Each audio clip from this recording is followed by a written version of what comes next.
O homem que mordeu o cão traz-te o fim do mundo em cuecas. Título deste episódio: Revista do Ano. Ui. Eu não sei como é que isto vai caber tudo. Vou tentar fazer isto o mais concentradamente possível. Eu ontem fui ao meu canal de Instagram, o canal Marco lhe diz coisas, e fui lá de facto dizer coisas, fazendo jus ao nome da coisa. do canal. Sim. E então pedi aos seguidores do canal que dissessem que histórias desta rubrica tiveram mais impacto neles durante 2024, para eu fazer aqui uma resenha do ano. E de facto houve algumas que foram referidas por mais que uma pessoa, e isso permitiu perceber mais ou menos as bizarrias que marcaram as pessoas em 2024 no Homem que Mordeu o Cão. Houve várias pessoas a referir histórias que parece que são deste ano, porque o tempo passa a correr de uma maneira estranha, mas não são. Lá está o clássico: vai uma velha fora do comboio, a saga do carro assombrado da ouvinte Neves. Sim, mas isso já foi 2023. Ok. Mas uma história deste ano, referida por vários ouvintes, é a empolgante história do Chihuahua com desarranjo intestinal. É pá, maravilhoso. Era uma senhora que dizia: na altura isto não teve piada, agora é hilariante, para sempre ficou conhecido como a surpresa de Natal. A minha família vai à missa na noite de Natal, depois vamos para casa, fazemos o nosso Pai Natal secreto. E pronto, e são muitos lá na casa deles, as irmãs, o irmão, os pais, os avós. Estavam divididos por vários carros, e o que se passou foi que ela saiu com a irmã mais velha e com o noivo dela para voltar para casa. Tinham dois cães pequenos, um Chihuahua e um Chihuahua Terrier. Deixavam os cãezinhos numas gaiolinhas quando saíam de casa. E ela diz, assim que entramos, quando a irmã, o noivo dela e ela chegam a casa, ela diz: assim que entramos somos instantaneamente brindados com o acre aroma de diarreia quentinha. Estava seguramente no top 10 das piores coisas que já cheirei em toda a minha vida. Bem, imagino, só de ouvir. Estivesse a porcaria onde estivesse, não fazíamos ideia há quanto tempo estaria. Estaria o tempo suficiente para que toda a casa cheirasse fortemente a trampa. Estávamos praticamente a sufocar no cheiro. Eu dar esta descrição: era tão forte que quase o estávamos a sentir nas filhas da bem das papilas gustativas. Estávamos a sentir o sabor. Imagina a intensidade. E pronto, e basicamente o que acontece é uma saga em que ela tem de limpar o Chihuahua. Para já abre a gaiola, eles vão a correr para o jardim. Antes disso, o Chihuahua começa a dar à cauda e a disparar com o cão em todas as direções com o agitar da cauda. Que caos. E pronto, e ela tem momentos lindos de descrição. Faço um balanço da vida e apercebo-me que estou a limpar cá um sólido quarto de hora ininterruptamente. Quando estou mesmo a acabar de limpar, desinfetar a parede, o resto da família chega à casa, começam aos gritos, a enlouquecer com o cheiro. Apesar do meu trabalho árduo ainda não se tinha dissipado, talvez ainda estivesse mais intenso, dado que o estávamos a mover e a espalhar por todo lado. Que terror. E dizem eles em choque: o que é que aconteceu? Enquanto os dois cães estão lá fora a ladrar aos gritos porque querem entrar. E a minha mãe prepara-se para o fazer, mas eu grito: não, que um deles está completamente coberto em diarreia. Enfim, foi épico. Depois temos também a história do rapaz da Covilhã que deu simpaticamente boleia a uma senhora. Vários dias ele via uma senhora numa rotunda e levava até onde ele achava que ela queria ir, e ela simpaticamente aceitava. Alguns dias mais tarde, diz ela, ao entrar na Covilhã, reparei que a senhora se encontrava na rotunda. Entendi que ela olhava na direção do meu carro, talvez reconhecendo. Nesse momento deparei-me com uma questão essencial: parar e ajudá-la de novo. Porque ele ajudou uma vez e depois reparou que ela estava sempre ali. Sinceramente não me custava nada levá-la até o Intermarché todos os dias. Ele estava a ser prestável, então. Pronto. E pronto, ao mesmo tempo eu não sabia o que lhe ia na cabeça, não queria tornar a situação constrangedora. Decidi colocar as dúvidas de lado e ser prestável, por isso encostei o carro, perguntei-lhe se queria boleia. Ela disse que sim, conversa de ocasião, deixei à porta do Intermarché, ela agradeceu, fui para casa. Mais um dia, tudo se repete, mas desta vez com uma ligeira diferença. Apercebi-me que a senhora não estava tão simpática como nos outros dias. Algo me fez sentir quase como se ela me estivesse a fazer um favor e não o contrário, do que não fazia qualquer sentido. A situação repetiu-se vários dias, e depois semanas, e depois meses, até passar pouco mais de um ano, quando deixei Covilhã e fui trabalhar para Lisboa. Alguns anos mais tarde, ele pergunta: então e aquela senhora que estava na rotunda, ainda lá está? Eu costumava dar-lhe boleia quase todos os dias até o Intermarché. Se calhar ainda não passou no exame de condução este ano. E os amigos começaram a rir-se, e basicamente o que se percebeu é que de facto esta senhora era uma profissional do prazer. E aquele era o seu... bastante conhecida ali na zona. Exato.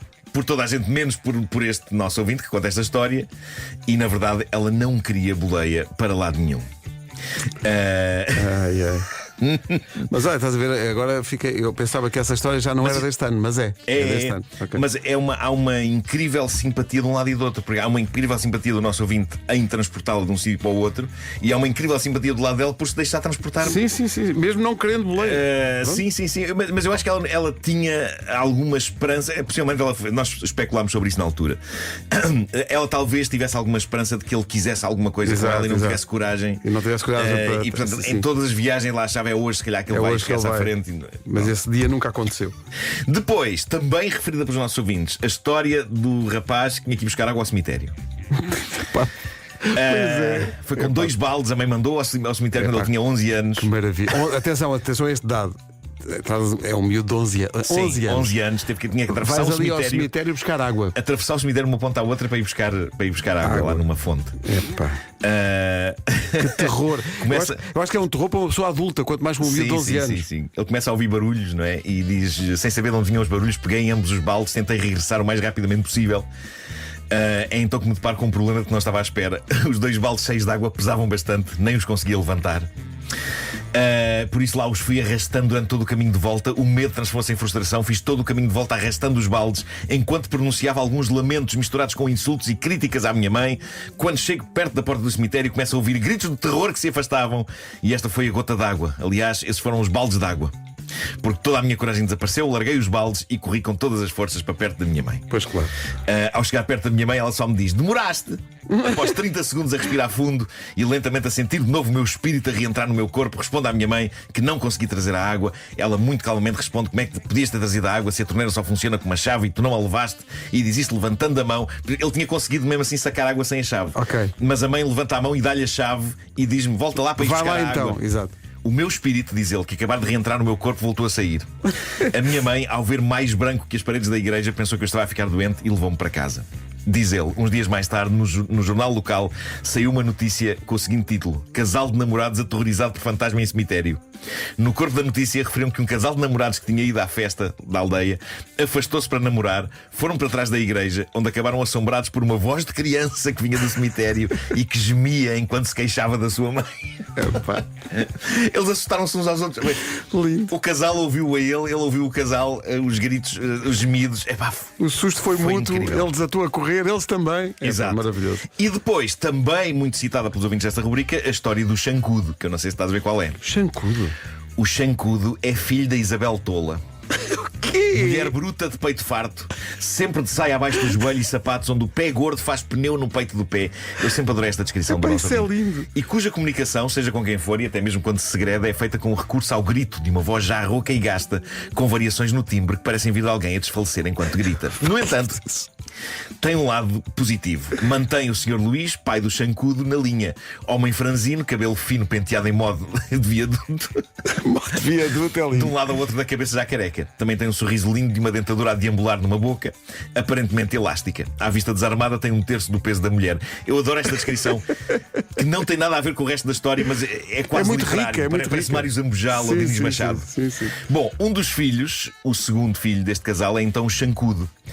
Se tem nome, pouco importa no bairro, diz ele, mas o uso de umas chancas, umas botas que nos anos 80, 90 elevavam 15 centímetros quem as calçasse, batizaram-no de Chancudo. Passou a ser o nome dele, foi batizado com esse nome, diz o nosso ouvinte, tal como um padre numa igreja. O Chancudo, diz o nosso ouvinte, foi chegando ao grupo deles, era protagonista em aventuras, nem sempre como eles imaginava. Da geração que o integrava, destacavam-se aventuras como ir de comboio para jogar futebol num campo, algures em 7 paredes, a 35 minutos de distância à época. Perguntam, Hermesinde não tinha campos de futebol? Ter até tinha em muitos. E no percurso até 7, acho que é 7. Deviam ser às dezenas. Mas como é que ocupavam o tempo que tinham antes das tecnologias? Saía o menu futebol mais passeio para todos, com finos fresquinhos. Quando regressados, mata-se o tempo, mata-se a sede. É a primeira dessas viagens para o Chancudo que vos conto. Diz então este ouvinte, o ouvinte chama-se Malbineiro. O Chancudo, apesar de tudo, já está à vontade com o pessoal. Sacos à tiracolo, outros com mochilas. Lá vai o batalhão de uma equipa de futebol e os seus suplentes de bairro para a estação a pé. Aqueles sacos levam tudo o que é preciso e muito provavelmente tudo o que não é preciso. E tudo isso pesa. Chega ao comboio, eles entram para ir para o tal campo de futebol. O comboio arranca, diz o nosso ouvinte, e aqueles malbineiros nem precisavam de tanto lugar sentado.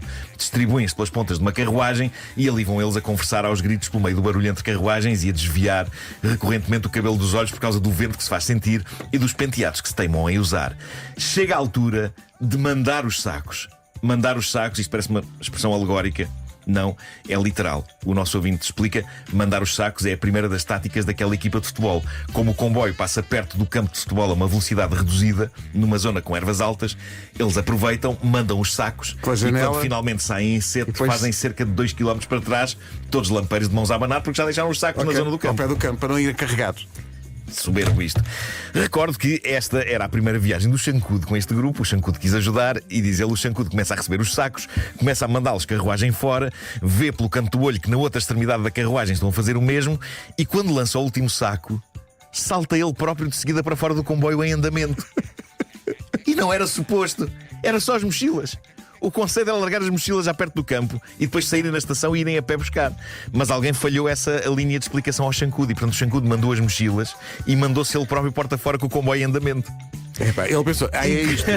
É assim que se faz aqui, ok. Incrédulos, ainda sem dizer nada, quando olham para os que estão na outra ponta, já eles olham de volta com a cara de quem viu o Xancudo a voar. E voou. Em conversa, diz ele, percebes que o Xancudo estava a fazer-se à pista, prestes a tocar com o seu trem de aterragem no chão, quando os da outra ponta de carruagem estavam a passar por ele. Talvez a velocidade não fosse assim tão reduzida. Para sacos tudo bem. Agora, humanos com mais de 1,80 m de altura, talvez não seja boa ideia lançarem-se assim de um comboio. Pá, imagina o Xancudo depois de mandar os sacos todos às reboletas pelo chão. Meu Deus, coitado. Todos saíram do comboio na estação em Sete e, diz o nosso ouvinte, todos se apressam a ir buscar os sacos e, claro, o Xancudo. Lá chegados, constatam que o Xancudo está a cambalear. Óbvio. Que não se percebe. Mas garanto que vai jogar. E até já tirou todos os sacos do meio das ervas. Ele vai jogar, apesar de... Vai, coxo, ganda Xancudo. Quando perguntam ao Xancudo a razão de ter saltado do comboio, o Xancudo jura que lhe pareceu que mais alguém tinha saltado, mas que agora já percebeu que não. Que afinal tinha sido só mais um saco, não um ser humano. Ainda assim, diz que se poupa muito tempo ao saltar ali do comboio, aumentando a esperança de que mais alguém se lembre de saltar na próxima. Eu acho lindo é que ele tenha jogado. Eu adorava saber o resultado do jogo e como é que Xancudo exibiu o seu futebol. Todo escangalhado. Bom, eu tenho de agradecer aos ouvintes que mantêm viva esta rubrica de várias maneiras: ao ouvi-la, ao reagir logo a seguir no WhatsApp, ao colaborar com esta rubrica usando o grupo do Reddit do Homem que Mordeu o Cão, e quero assegurar-lhes que a saga continua em 2025. É estranho pensar, para mim e para ti também, há quanto tempo existe esta rubrica, apesar das pausas pelo meio, e o espanto que é para mim que ela ainda tenha um lugar no coração das pessoas. E obrigado por isso. Obrigado também a toda a gente que comprou o peluche do Homem que Mordeu o Cão para ajudar a ajuda de berço. Ainda há alguns exemplares disponíveis em wildplanet.pt. O sonho para 2025 é que arranquem as rodagens do filme do Homem que Mordeu o Cão. O filme. Temos quase tudo. Temos elenco, temos uma equipa técnica e artista incrível, toda escolhida. Tivemos meses de pré-produção a acertar detalhes. O que é que nos falta? Basicamente aquilo que falta sempre: pilim! Falta guito, falta parte do guito necessário para as coisas andarem. Tudo correndo pelo melhor, já não demora a chegar. Mas se entretanto algum ouvinte nosso multimilionário, até há tantos, imagina, algum ganhou Euromilhões, com certeza, é aí que vai gastar. Dê-nos um bocadinho. Claro, também não é. Não podemos o Euromilhões todo, é só um bocadinho. Claro que sim. Só para acelerar o processo. Sim. Claro que sim. Pagamos-lhe as pipocas depois quando estrear. O homem que mordeu o cão traz-te o fim do mundo em cuecas. O homem que mordeu o cão traz-te o fim do mundo em cuecas. Título deste episódio: grandes artistas plásticos conhecidos e desconhecidos e terror puro. Ok. Era giro que acabar. Era só assim acabava. Bom, ao longo dos anos, já várias vezes nesta rubrica nós analisámos e avaliámos aparições de grandes entidades como Jesus Cristo em sítios, não é? Em manchas de umidade, em tostas, torradas, vidros embaciados. Umidade. Há muitos anos eu próprio avistei alguém que me parecia ser António Variações ou Luís Vaz de Camões, nunca percebi bem qual deles era, numa rodela de cebola que cortei para uma salada. Mas eu diria que há um ceticismo generalizado nosso sobre estas aparições. Aliás, vosso, eu gosto de acreditar nas coisas. Vocês é que é tipo os cães não falam, os cães não falam. Não, Marco, eu acredito em tudo o que me dizes. Eu às vezes acredito. Creio que ao longo do tempo nenhum de nós ficou inteiramente convencido de que Jesus tenha optado por uma torrada como veículo do seu regresso, não é?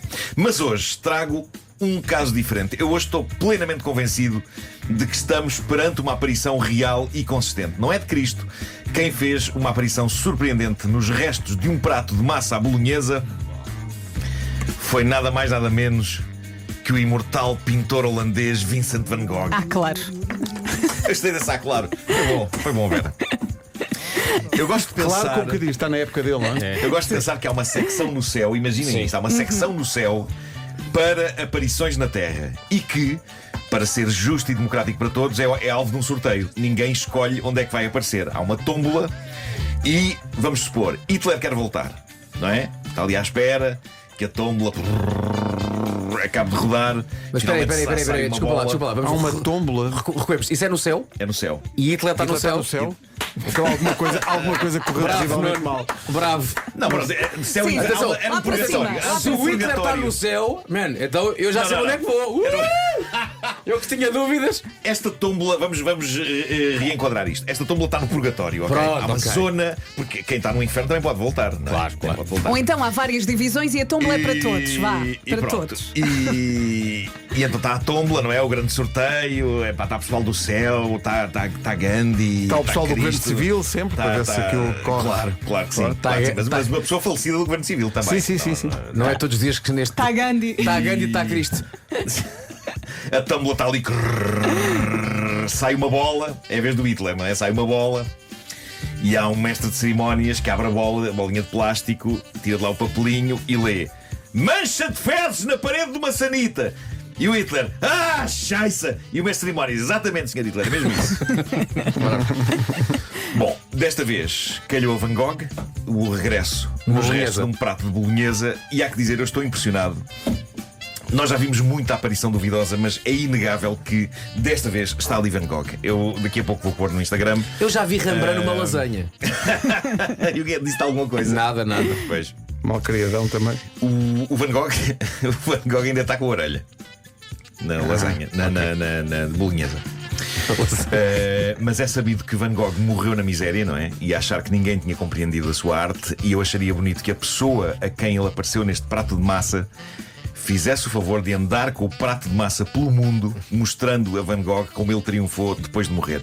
E se tornou um dos maiores artistas da história da humanidade. E assim terá valido a pena a Van Gogh voltar nos restos de um prato de bolonhesa. Eu já vou publicar a foto no meu Instagram para que vocês validem, porque eu preciso sempre da vossa validação para estas coisas. Como eu já disse, o meu Tenho que ver sonho. isso. O meu sonho é Estou curiosa.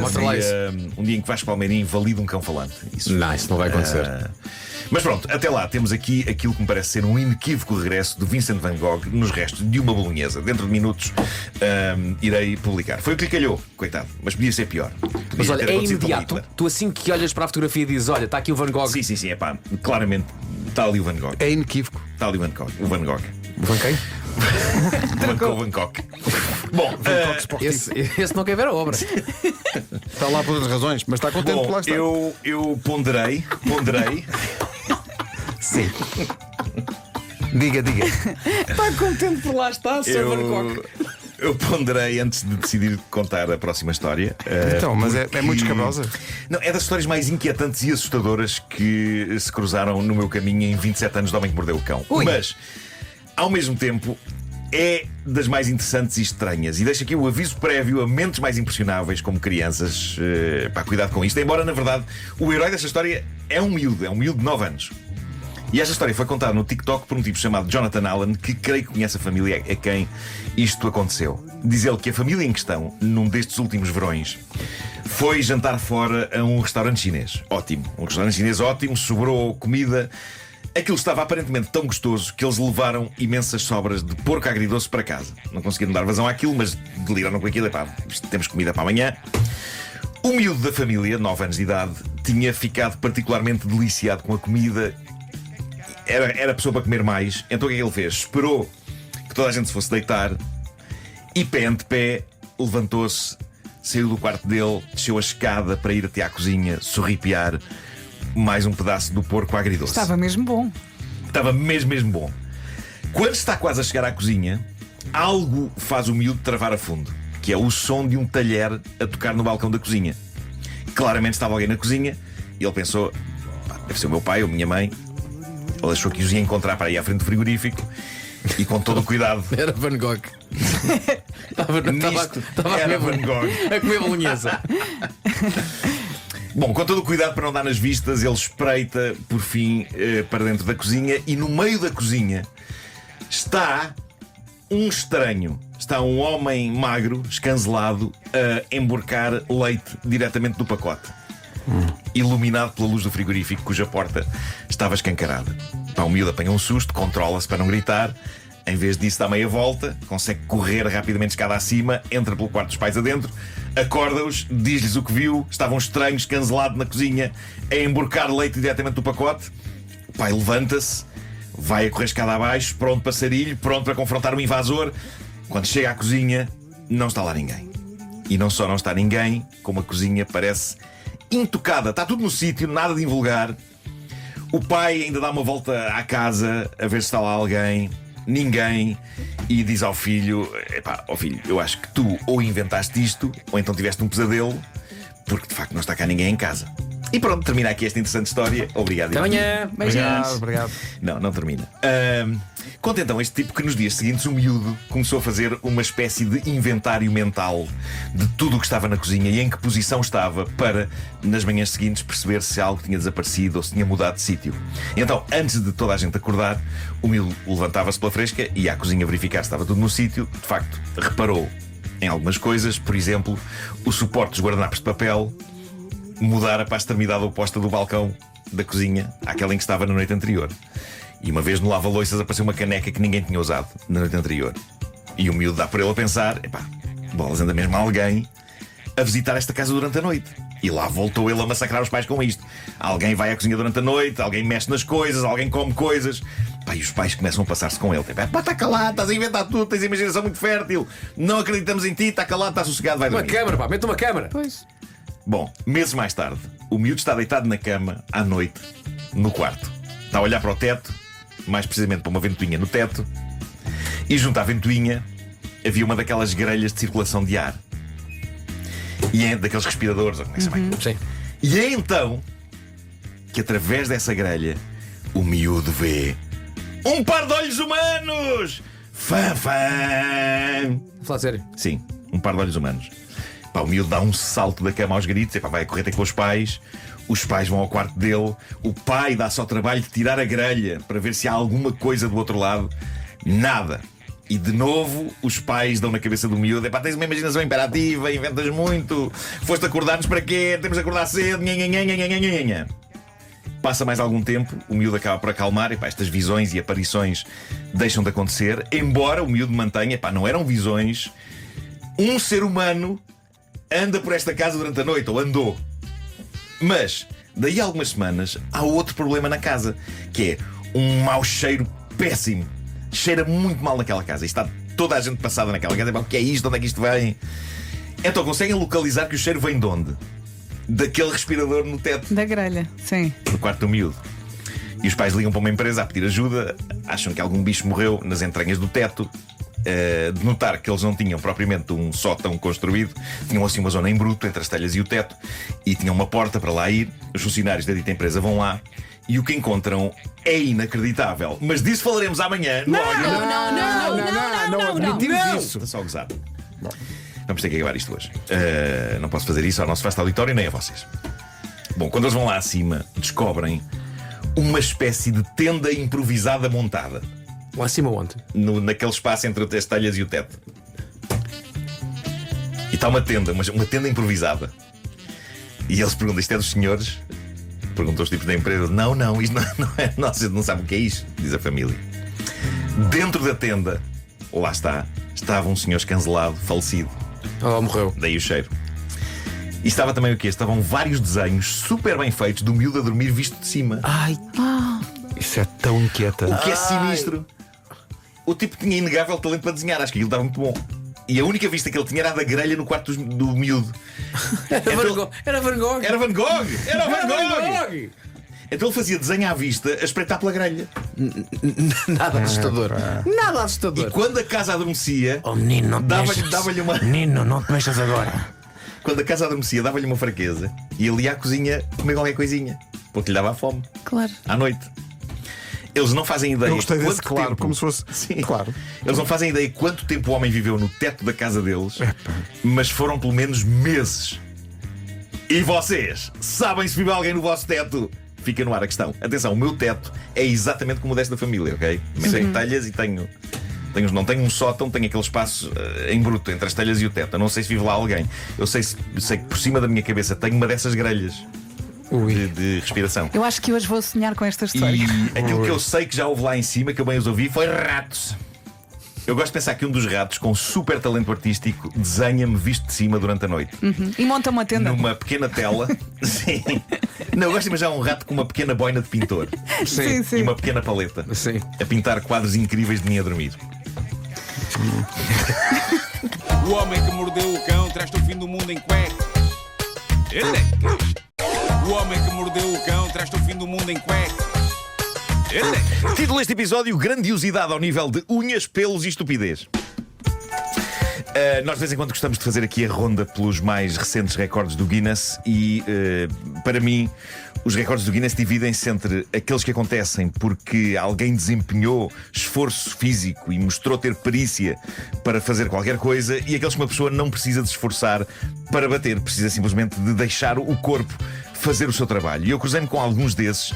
A Anna Williams é uma senhora americana que não corta as unhas das mãos há 12 anos. Ai, Boa. meu Deus. Já tem Isso espirais. significa... Meu Deus. A alcunha dela é o gavião. Está para lá disso. Está para lá disso. São vários gaviões. São vários gaviões seguidos. É. Mas a pergunta é sempre a Meu mesma: Deus. como é que ela limpa o rabo? Ela não- é? Como? Com dor. Entre outras Como? coisas. E com muita pontaria. É que leva de facto a pensar, não é? Como é que se processa tudo? Ela não corta as unhas das mãos há 12 anos, tem 58 centímetros de unhas, Meu Deus. mas calma que ela cuida delas, e eu peço aqui um grande aplauso para a manicure desta senhora. Bravo.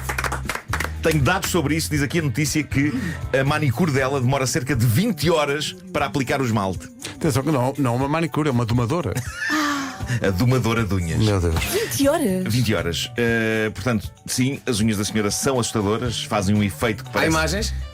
Parece Ei, as eu patas de uma temia aranha. isso, eu Parece temia as isso. patas de uma aranha, aquilo, uma aranha gigante. Isso faz sempre lembrar aquele verso daquela música do Sérgio Godinho que diz: meu amor, eu gosto tanto da forma como tu gostas, mas por favor, anda buscar as tuas unhas às minhas costas. Bravo. É isso, Bravo.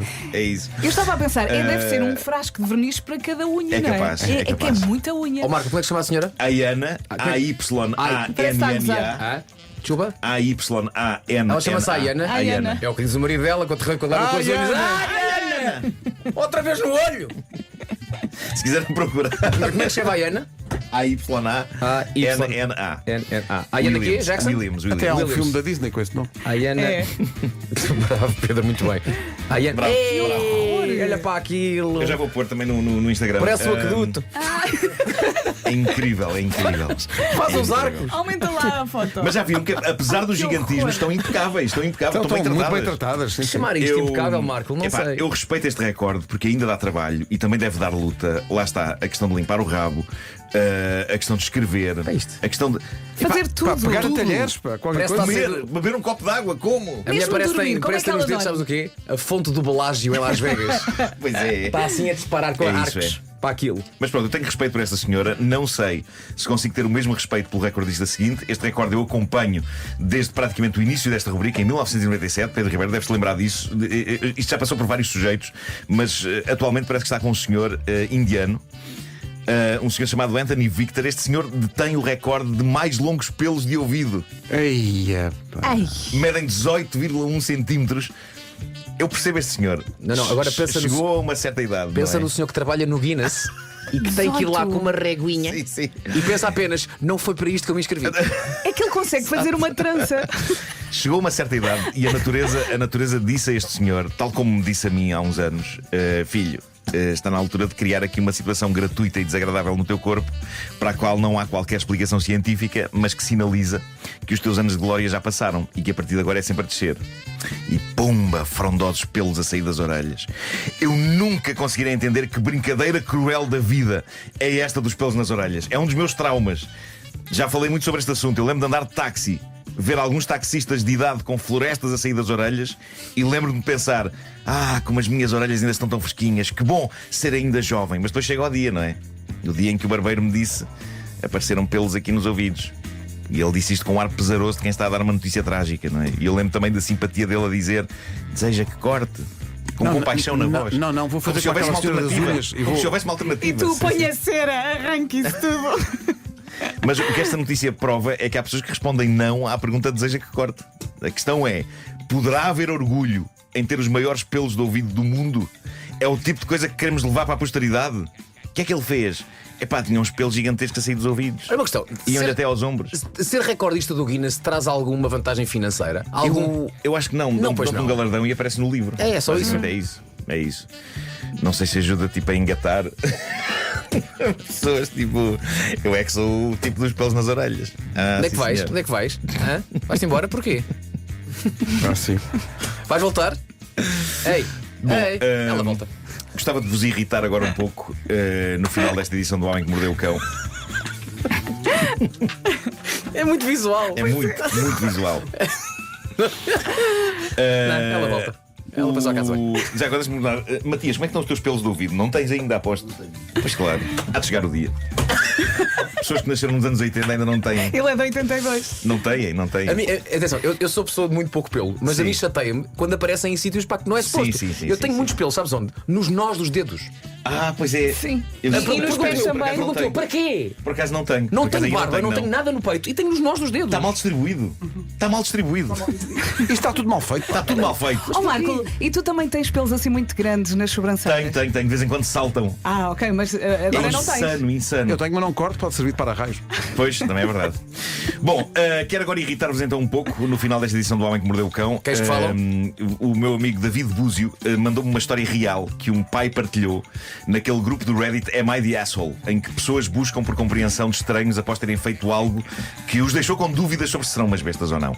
Geralmente os problemas apresentados nesta página de Reddit, o que se passa é que o grande público fica do lado da pessoa que expõe a situação e que geralmente é a pessoa injustiçada. Desta vez, spoiler, estamos perante um tipo que foi lá em busca de um ombro amigo perguntar: serei a besta aqui? E toda a gente respondeu em uníssono: és.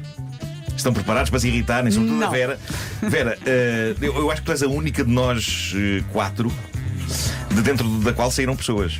Em princípio, da última vez que verifiquei, Acho que sim. Acho que podemos Não aconteceu com confirmar. mais ninguém. em princípio deve ter sido. Está muito engraçado. Em princípio foi isso. Sim. Diz ele, a minha noiva Jen deu à luz a nossa filha há 2 meses. Ela está a amamentar. Portanto, como podem imaginar, dorme muito menos do que eu. Durante o dia, eu ajudo com as trocas das fraldas e pego na bebê ao colo. Isto começa bem, que é aqueles homens que diz que ajuda. Não partilha a missão de criar um filho. Ajuda a mulher, ela trata. Ele continua. Mas como a mulher recusa...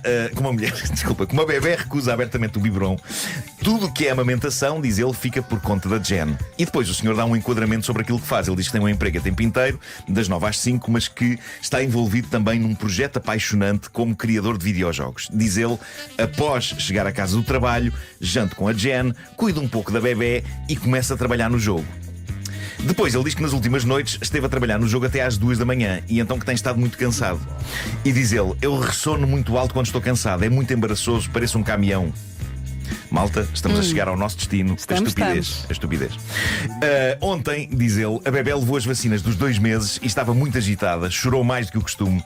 Foi muito difícil para a minha noiva adormecê-la. Entretanto, eu fui para a cama às 2 da manhã e a Jen imediatamente pede-me que eu vá dormir para o sofá para não acordar a bebé com o meu ressonar. Ao que eu respondi: não, o sofá não é confortável. Tenho de acordar cedo para ir trabalhar e só quero dormir. Ele disse isto e parece que se virou para o lado e dormiu. Diz que Da besta. Que querido. Diz que ainda se lembra da mulher não discutir com ele, mas ouviu-a chamá-lo de idiota. Eu só imagino uma situação: ela agarrar-lhe pelos cabelos e varrer a casa toda até ao sofá. Que imagem incrível. Mas o mais grave disto tudo é ele ainda ter ido para a internet à Sim, procura de sim, compaixão. sim.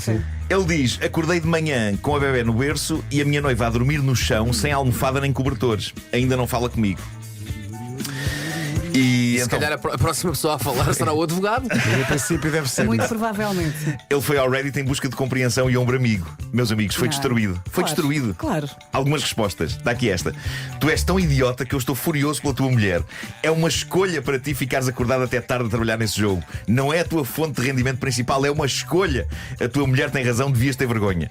Outra pessoa diz: tu és a besta nesta situação. A não ser que queiras pagar pensão de alimentos com o teu hobby, acho bem que te esforces e que sejas um homem e um pai para apoiares a mulher que mantém a tua filha viva.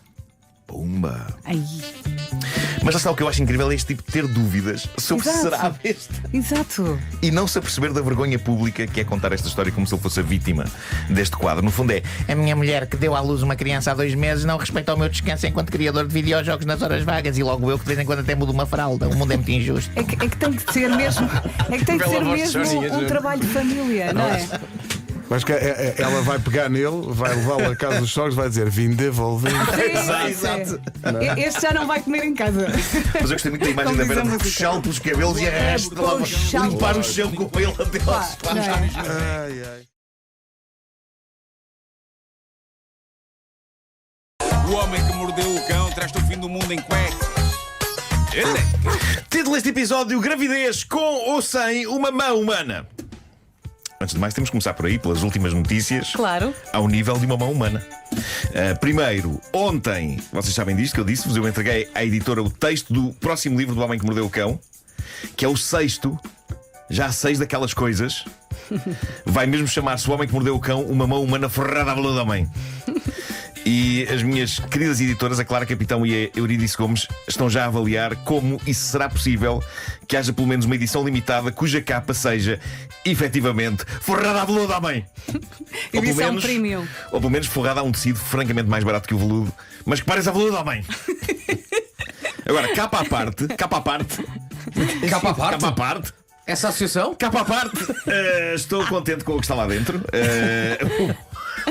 O livro cobre 11 anos de histórias. Está repleto de relatos que se tornaram clássicos instantâneos. Foi muito divertido revisitar essas histórias. Havia uma de que eu já não me lembrava, até lhe ter posto os olhos em cima outra vez, que é, vocês se calhar lembram-se disto, a da vizinha que queria tanto espiar o que se passava na casa do lado que, apesar dos vizinhos irem subindo a cerca para terem privacidade e plantado bambus e tudo, ela acaba por comprar um trampolim. Ai, eu lembro-me dessa história. E eles Sim, veem sim, a cabecinha sim, dela a sim. aparecer e a desaparecer atrás da cerca e do bambu. A Cuscamor. A senhora a dar saltos progressivamente mais e mais altos e com mais força Enquanto, para poder ver o que se passa. enquanto está lá em cima, você diz: Eu?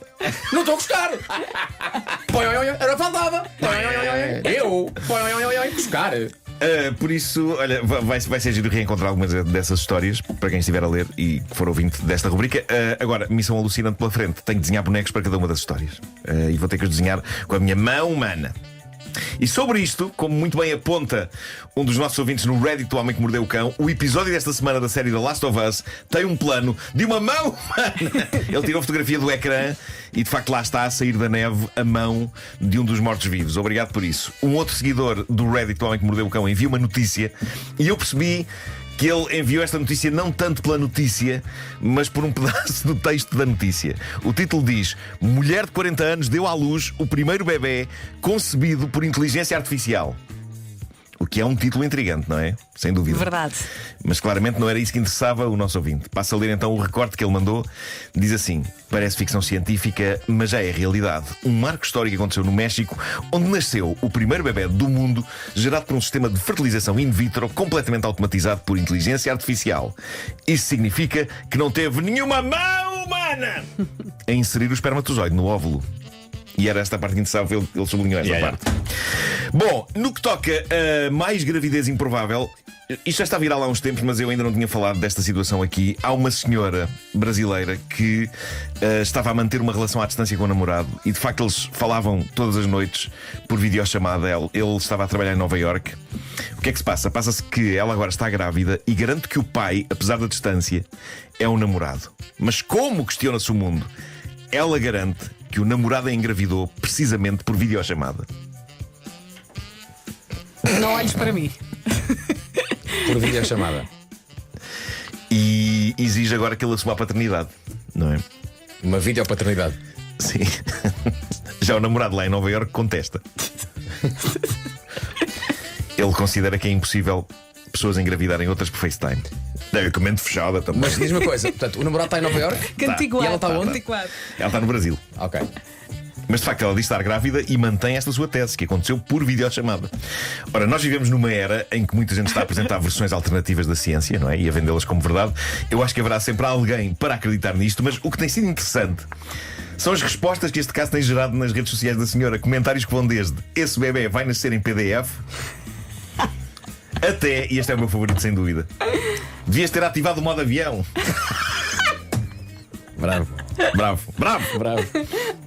Agora, só para que se veja o atual estado do nosso planeta, há que dizer que o site em que encontrei esta notícia, que é um site brasileiro sobre ciência, chamado Já Imaginou Isso, a dada altura na notícia, eles decidem escrever o seguinte, com o ar mais sério do mundo: mas afinal, existe alguma explicação científica para isto? O que parece piada, mas hoje em dia, se calhar é útil explicar às pessoas. Hoje em dia, se calhar é. Existe alguma explicação científica para isto? Spoiler, não. Escrevem eles. E o parágrafo seguinte tem como título: A ciência explica e derruba o mito. E depois eles explicam efetivamente como é que se fazem bebés. Sendo que o método da videochamada não está contemplado nesse descritivo. O mais incrível é que, apesar disso parecer redundante, em pleno século XXI, se calhar há muita gente, incluindo adultos, que sabem usar as redes sociais, mas talvez não saibam bem como se faz bebés. E muitos vão ter que explicar aos filhos agora mesmo. Exato. O texto diz o seguinte: para que um bebé seja concebido, é necessário o encontro de um espermatozoide com um óvulo num ambiente adequado, ou seja, dentro do corpo humano. Não importa quantas horas de videochamadas um casal faça, sem contacto físico, não há possibilidade de gravidez. É um facto que, quando eu era miúdo, já há muitos anos, a lendária revista Maria já incluía cartas de leitoras contendo questões tais como: poderei ter engravidado da minha almofada. Isto é um clássico. Eu lembro de ver isto lá. Mas penso que com o avançar do tempo e os progressos tecnológicos, hoje é capaz de ver mais gente que nunca acreditar que pode engravidar de almofadas ou de videochamadas. Bom, a gravidez é um assunto que hoje Maria, peço imensa desculpa. Estarei, é que a almofada para mim é o pai. É porque eu olho para a criança e é a fronha dela. Exato. Exato. Bom, mais sobre gravidez nesta edição do Homem que Mordeu o Cão. Tenho aqui uma história que intrigou a Indonésia e depois o mundo. Siti Zainah, que é uma mulher de 25 anos, afirma ter engravidado. De. Ela jura a pé juntos ter engravidado. Conta! De uma rajada de vento. Opa! Verdade seja dita, o vento às vezes sopra mesmo muito forte. Sopra muito Olha, forte. de todas é a mais original. Mas não é só isto que é estranho. De acordo com o jornal Times Now, Siti afirma que deu à luz apenas 1 hora após perceber que tinha sido engravidada por vento. 1 hora depois? Sim, sim. Hã? O que é certo é que ela deu de facto à luz uma bebé linda e saudável com 2,9 kg, ok? Mas de acordo com o relato dela, e passo a citar: depois da oração da tarde, eu estava na minha residência, deitada de bruços, e nisto sinto uma rajada de vento realmente a entrar em mim. Ok. De imediato senti que tinha de ir à clínica mais próxima. E foi lá que 1 hora depois deu à luz. Ok? Ok. E o vento é o pai. O vento, ela diz que o vento é o pai. Na clínica, Atenção, o avô é ali na zona de Cascais, que é a zona do pai do vento. Eu não sei se sabe, Certo, mas certo. Claro. Sei. é ali em Cascais. Que é o avô. Há que dizer que na clínica os médicos tinham uma explicação um bocado mais realista para o sucedido, não é? Sem qualquer ofensa para as eventuais capacidades do vento para fazer bebés. Mas de acordo com o diretor da clínica, o Dr. Eman Sulaiman, Siti teve aquilo a que se chama uma gravidez enigmática. Não é enigmática no sentido de ser estranha ou de não saber quem é o pai da criança. Aparentemente chama-se isto a um tipo de gravidez na qual a mulher não se apercebe que está grávida, a não ser quando chega ao dia de dar à luz. E há vários casos, alguns casos assim no mundo, e este foi um deles. Entretanto, parece que o pai legítimo da criança apareceu. Sabes quem é? É a chuva. Seria incrível. Imagina isto ter sido uma confusão à volta do nome dele. Imaginem que ele era português e que se chamava Bento. Oh, Marco. Mas os médicos tinham percebido mal. E ela: foi o Bento, foi o Bento. Não. É E chega ao time, Bento. talvez. Fui eu. Está aqui um ouvinte a dizer: é caso para dizer que o vento lhe deu forte. Beijinhos, Nuno. Ai.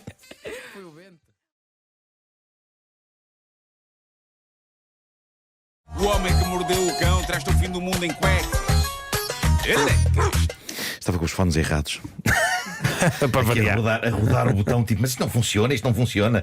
Estava com os errados. Título deste episódio: há que estar em forma para impressionar o Sr. Carvalho. Oi? Bom, antes de mais, quero agradecer aqui uma coisa, que é o seguinte: pelo segundo ano consecutivo, O Homem que Mordeu o Cão foi eleito Escolha do Consumidor na categoria podcast. O que é sempre bizarro, porque isto só é um podcast por conveniência. Isto é uma rubrica de rádio que depois se transforma num podcast quando vai parar à net. Exato.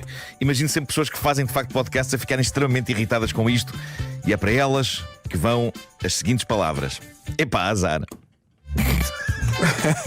Mas por acaso acho que devia haver uma Agora, divisão entre podcasts que são, Também acho que sim. Também acho que são que sim. feitos a partir de rubricas de rádio e podcasts de origem, ou que não são rubricas de rádio. O podcast já é uma arte nobre neste momento, e eu percebo que isto é primeiro uma rubrica de rádio. Mas dito isto, acho que é sempre maravilhoso perceber que esta rubrica de rádio ainda fala ao coração dos ouvintes e que ainda é consumida avidamente por vós, consumidores. E que, para muita gente, não é uma rubrica de rádio, é Pois um podcast. é ouvido depois. É ouvido Pois depois. pois Obrigado por isso, continuem a consumir-me forte. Eu quero sair daqui todo consumido. Bom, porquê é que esta rubrica é a escolha do consumidor? Claramente devido a histórias como esta. Natalie Reynolds tem 27 anos, é fã de exercício e de ginásios, e no passado dia 27 de dezembro, e sem que até hoje ninguém, nem sequer ela, tenha uma boa explicação para o sucedido, ela decidiu ir para o ginásio, não com o normal equipamento de ginásio vestido, mas com o equipamento de ginásio pintado sobre a sua pele desnuda. Ah, bom. Ok. Pronto, fica assim. Na Decathlon vão instalar agora Uma zona de tintas. umas pessoas com umas pistolas de tinta. Claro. Sim. Bom, ela não estava inteiramente nua, ela foi para o ginásio com um biquíni e com umas coberturas de mamilo. Ok. Que não configuram bem o conceito de roupa. De resto, ela pediu a uma artista que lhe pintasse a roupa de treino sobre a pele. Ou seja, ela foi para o ginásio quase nua, mas vista de longe parecia vestida, com leggings e com um sutiã de desporto. Acontece que tanto os leggings como o sutiã de desporto não existiam. Eram pinturas feitas sobre a pele. Extraordinário. E Há ela, imagens disso? ela designou isto como uma, e passo a citar, experiência social. Mas não percebo bem para provar exatamente o quê. Acho giro, sem dúvida, porque a roupa de treino está super bem pintada na pele e ela pretendia fazer exercício com aquilo, o que me parece um plano um tanto ou quanto desgraçado quando o suor começasse a cair. Exato. E começasse a derreter a tinta toda pelo chão do ginásio e pelos equipamentos. Qual o problema? Mal ela entrou no ginásio, treinadores e clientes do ginásio não só perceberam que ela tinha roupas pintadas, como rapidamente manifestaram o seu repúdio pela ideia. Há um tipo em fúria que lhe diz: se você não tem roupas, tem de se ir embora. Ela tentou provar que roupas pintadas na pele podem ser consideradas roupas. Eu acho que era a tese que ela estava a tentar defender ali. Só que em vão, pois cada vez mais clientes e responsáveis do ginásio estavam em fúria com ela, pois há regras de etiqueta nos ginásios e uma delas é que a pessoa tem de lá estar dentro com roupa adequada. Com roupa? Coberturas de mamilos e um biquíni não contam como roupa adequada para ginásio. E é o tipo de coisa que é considerada desrespeitosa. Eu suponho que não seja só por ser pouca roupa. É provável que também não esteja dentro da etiqueta dos ginásios uma pessoa tentar entrar lá para fazer exercício usando uma armadura medieval ou um smoking. Muito embora a armadura medieval eu gostasse de ver. Eu adorava ver. Eu adorava ver na passadeira. Clang, clang, clang, clang. Adorava ver. O que se passa é que depois da Natalie publicar esta sua experiência nas redes, as redes juntaram-se aos responsáveis do ginásio e aos clientes e viraram-se ferozmente contra ela, com alguns utilizadores do X, o antigo Twitter, a exclamar: os ginásios são para fazer exercício, não são para exibir roupas pintadas. Ela devia ser expulsa deste ginásio para toda a vida. Calma, malta, não se enervem. Calma, exato. Não é bom para o coração. A coisa chegou a um ponto tal que a Natalie viu-se na obrigação de fazer um pedido de desculpas.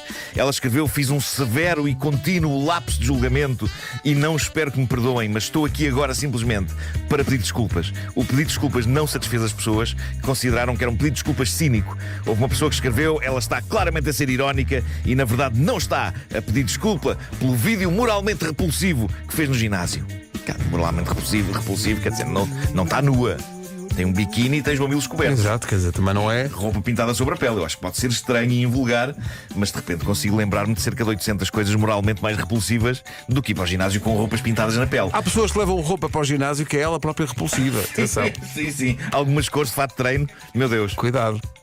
Dito isto, é claro que esta história me trouxe à memória o tal dia em que eu próprio fui moralmente repulsivo num ginásio, quando no Jardim Infantil Pestalozzi, escola de onde saíram pessoas ilustres como o realizador Marco Martins ou o político Sérgio Sousa Pinto, que entrevistaste há uns dias, e também este palhaço, eu decidi avançar para uma aula de ginástica em cuecas, depois de constatar que a minha mãe se tinha esquecido de meter os calções na mala. Tinha eu 6 anos e lá está, achei que sendo os calções do equipamento de escola brancos e as minhas cuecas também brancas, eu conseguia enganar. Dava para enganar, claro. Não deu, não é? Envergando aquilo que, caso me perguntassem, seriam calções só que mais curtos. Com certeza. Era o meu plano. Novo trend. Não funcionou. Já que uma colega minha instantaneamente perguntou ao professor porque é que eu estava a usar cuecas na ginástica. E esse é o momento da minha vida que equivale na vida do Peter Parker ao momento em que a aranha o morde e ele se transforma no Homem-Aranha. Eu entrei de cuecas numa aula de ginásio, numa aula de ginástica, transformei-me nessa altura no Nuno Marco. Nem o Marco Martins, Mas nem quando- o Sérgio Sousa Pinto alguma vez entraram de cuecas numa aula. Mas quando essa miúda aponta para ti a dizer que estavas de cuecas, tu ainda tentaste negar? Não, resignei-me. Pois, exato. É pá, para quê? Assumiste que. Não, claro que sim. Não podias ter tentado. O que é O isto? quê? Não estou calções. Não, calções. Não, perdeste logo à partida. Ok. Não valia a pena. Ok. Não valia a pena. Bom, mais bizarria gostosa, vamos a isto. Sónia Semionova, portanto não totalmente nova, Sim, é Semionova, semi-nova, sim. já com algum uso, mas perfeitamente aceitável. Sónia passeava há uns dias pelo sítio onde vive, um parque em Vancouver, no Canadá. Vancouver, onde me lembro que há muitos anos tínhamos ouvintes. Ouvintes tínhamos. que saudávamos com um boa noite. Boa noite, Vancouver. porque isto lá é noite, não é? Lá é noite escura, é esta hora.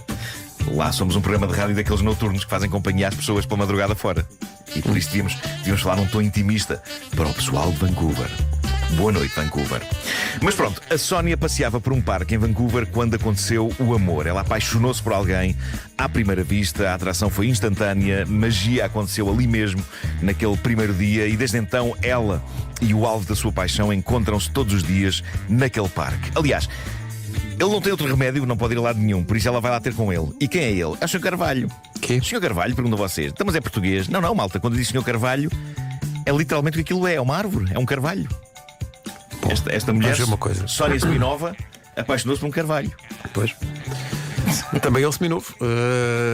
Portanto, ela apaixonou-se por uma árvore. Sim. É isso que acontece. Ela é ecossexual assumida. É o quê? Ecossexual, o que significa que ela considera que todo o planeta Terra pode ser seu amante. E isso inclui árvores, montanhas também, Pois. rios. Claro. A pessoa pode apaixonar-se por um rio. Pelo Rio Trancão. E pronto, ela passava por esta árvore todos os dias, nos seus passeios higiênicos, e sentiu uma conexão imediata. Imediato, claro. É amor. Foi entrevistada há dias pelo jornal New York Post e diz que sente uma, e passo a citar, energia erótica com o carvalho.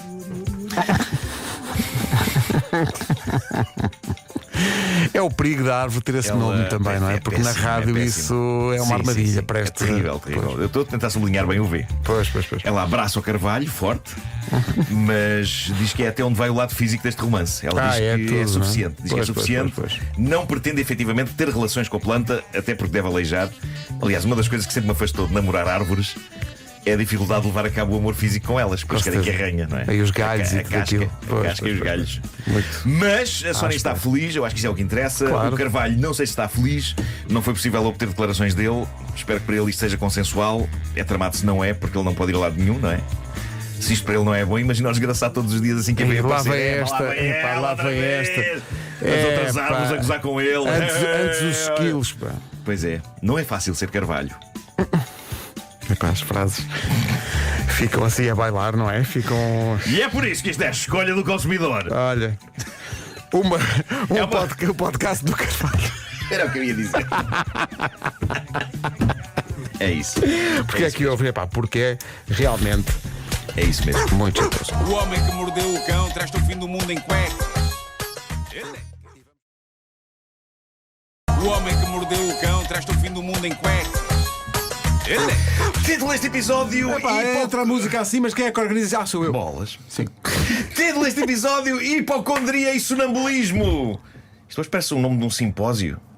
Pois é. Ou então a dupla de palhaços mais estranha de sempre. Também. Só hipocondria. E eu só sonambulismo. Bom, eu Hoje está aqui uma Fiquei- energia um bocado estranha. Está tudo não doido.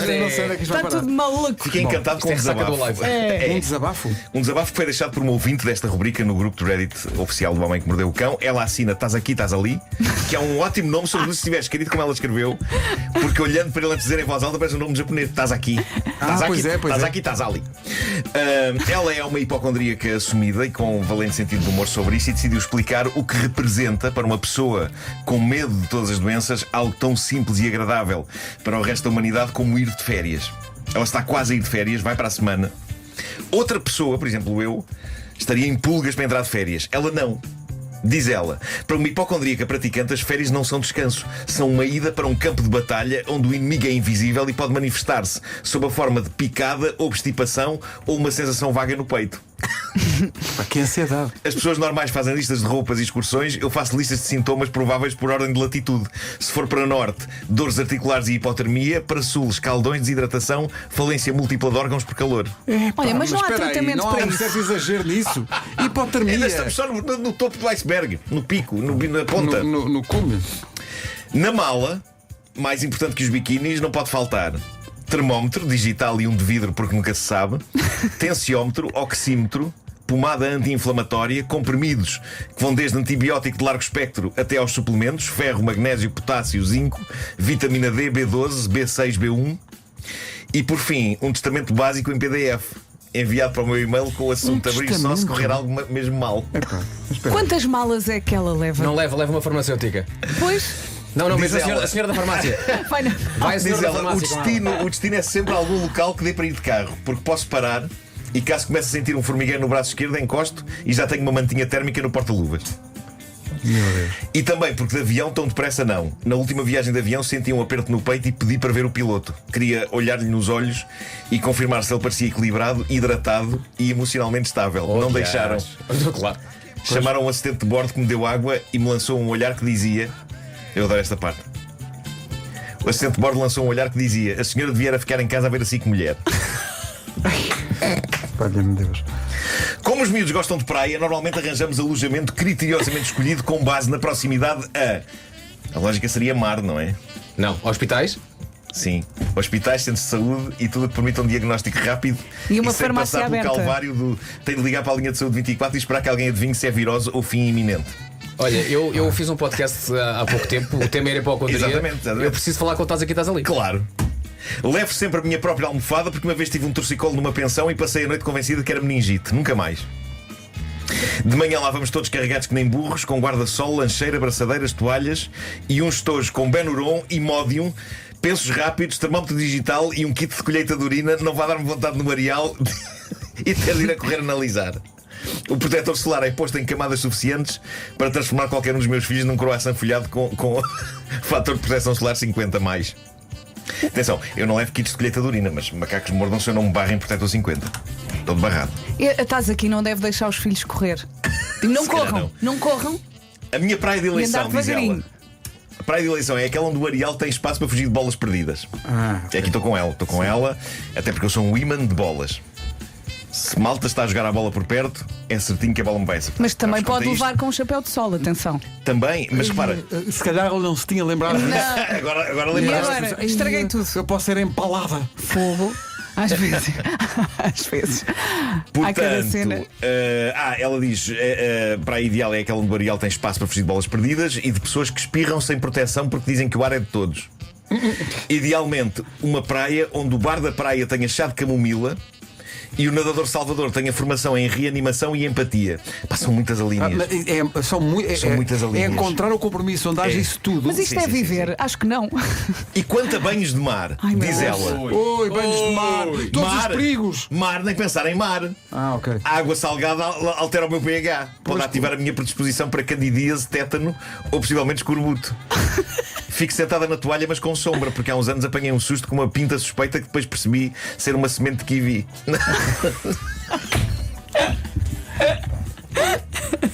Uma semente de kiwi fossilizada no biquíni, no sutiã do biquíni. Meu Deus. Essa ansiedade durou 3 dias e meio, custou-me 2 chamadas para a saúde 24 e uma pesquisa que me convenceu que era lepra. 3 dias é muito tempo em férias. Pois. Pá, é uma eternidade, não é? Mas se ela tem essa ansiedade, eu dá-me ideia que também o resto do ano não deve ser pacífico. Não, Se calhar não. Se calhar não.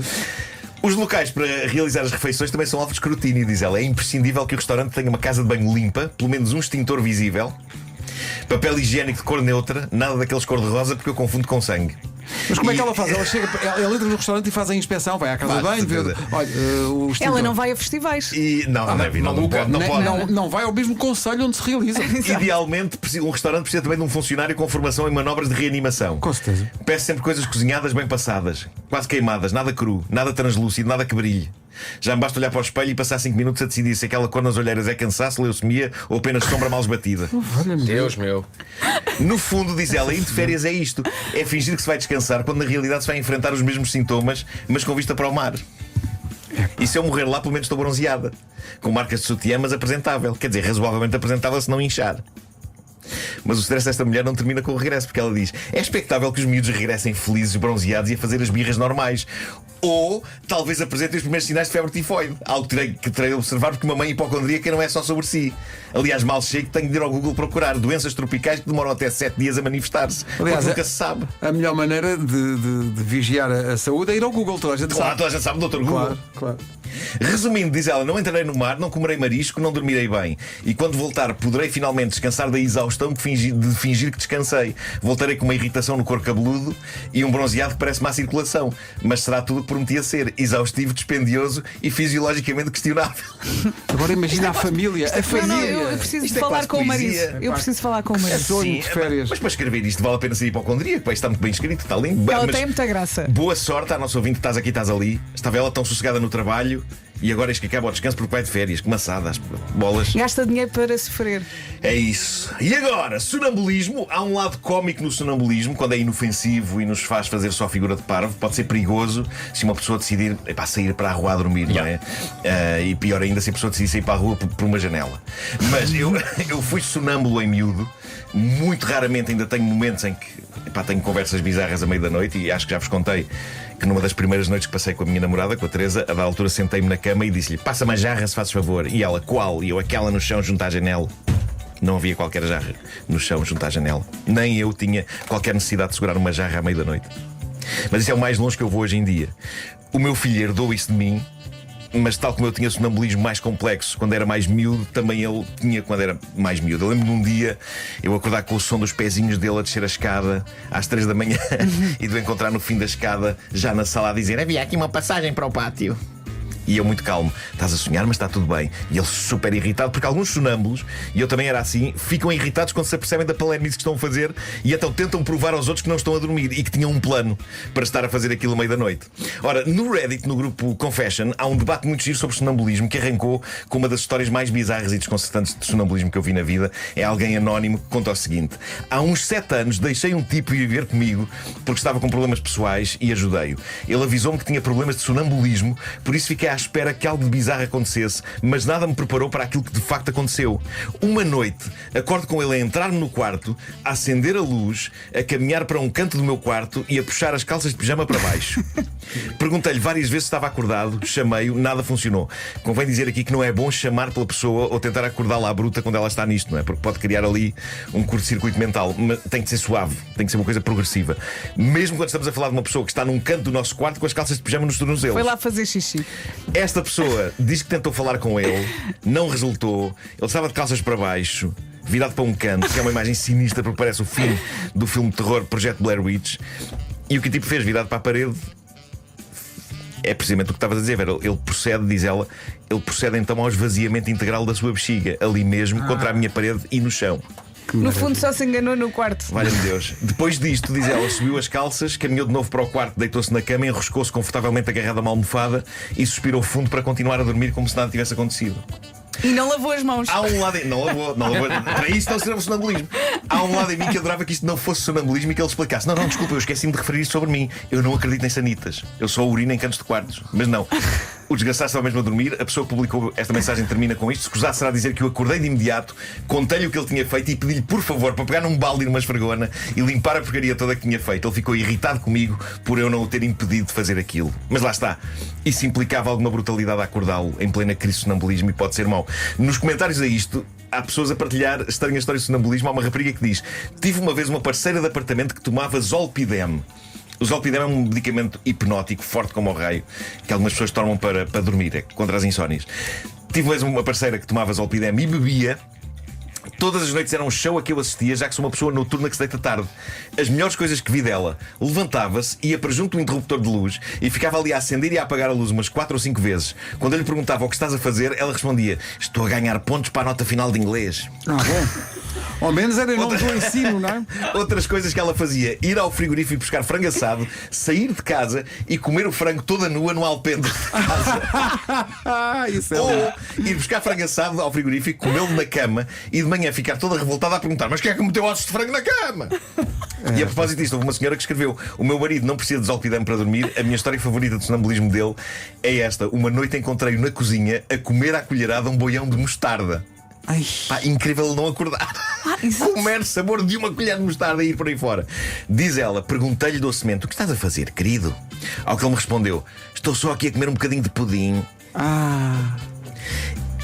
E por fim, há uma pessoa que diz: um amigo meu que é super regrado com a alimentação, sobretudo com doces, quando está acordado e há bolo, pede apenas uma fatia e fininha. Quando tem crise de sonambulismo, levanta-se e é capaz de comer um bolo de aniversário inteiro, ou então doses de comida que não para 3 dias.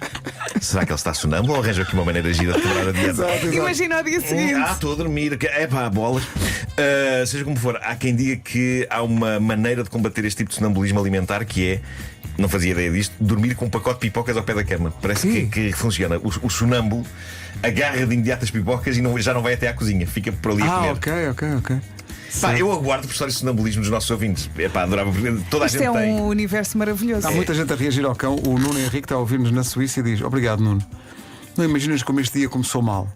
Mas graças a ti e à semente do kiwi, Na verdade, foi graças a Tudo estás aqui, mal, estás ali. houve muita gente muito impressionada com a senhora da primeira história. Vai comer frango nua. Sim. E há aqui pessoal também muito impressionado com a história do. E a dar exemplos de sonambulismo. Está aqui um ouvinte a confessar que fez xixi dentro de um sapato. Não, mas é incrível ter pontaria estando a dormir, não é? Sim. A pegar no sapato e estar ali. Mas a questão é: calçou a seguir ou não? Foi ao escritório lá de casa. E ele diz: grande pontaria, porque apontei para o caixote de lixo dos papéis e acertei. Mas claramente há uma tendência, não é? Há uma do tendência, xixi noturno sim, em vários sim, sítios sim. da casa que Há não uma a casa de tendência. banho. Eu acho que também tinha isso em miúdo, que a minha mãe conta-me que deu comigo uma vez, papai, com 7 ou 8 anos, sentado no sofá da sala, Ah, a dizer: ninguém brinca comigo. mas sabes que isso me acontecia? Eu ia parar à sala, não sabia como. Pois, exato. De repente acordava, estava sentado num sofá ou estava de pé na sala. Pá, é muito estranho isto. Há aqui um ouvinte que diz: aconteceu-me exatamente o mesmo, só que em vez da parede, abri a gaveta Nos da talheres. mesinha de cabeceira e fiz. Pá, de facto. Aventuras, não é? Aventuras. Mas de facto há gavetas que são muito parecidas com urinóis. É. Abre a gaveta e diz: olha, é aqui mesmo. Urina-se muito à noite, não é? Olha, com esta nota. Ia pensar, ele é. O Homem que Mordeu o Cão foi uma oferta SEAT, este ano a celebrar 75 anos e a oferecer a carta de condução na compra. O homem que mordeu o cão traz-te o fim do mundo em cuecas. Ele é. Título deste episódio: Horror e Vingança com a Tia Grunha. Deixa-me só dizer-te que durante a genérica estava a lembrar-me da forma como tu acabaste O Homem que Mordeu o Cão no Porto, na segunda noite, e decidiste fazer uma forma diferente de cantar o genérico. Então não certo cantaste. freestyle, não Foi foi? certo. Mas correu muito bem. Foi com ar blasé. Foi, lá Mordeu o Cão é de facto o fim do mundo em cuecas. Todo pausado. Eu gostei muito. Não sei, fiquei assim à vontadinha. Todo soltinho. Bom, isto é uma história complexa e elaborada. Vou tentar despachá-la o mais depressa que consiga para não atrasarmos isto muito, mas vale a pena. Eu fiquei muito intrigado com o título desta história que encontrei no Reddit. Dizia: Zaragata sobre um relógio despertador acaba com uma carreira.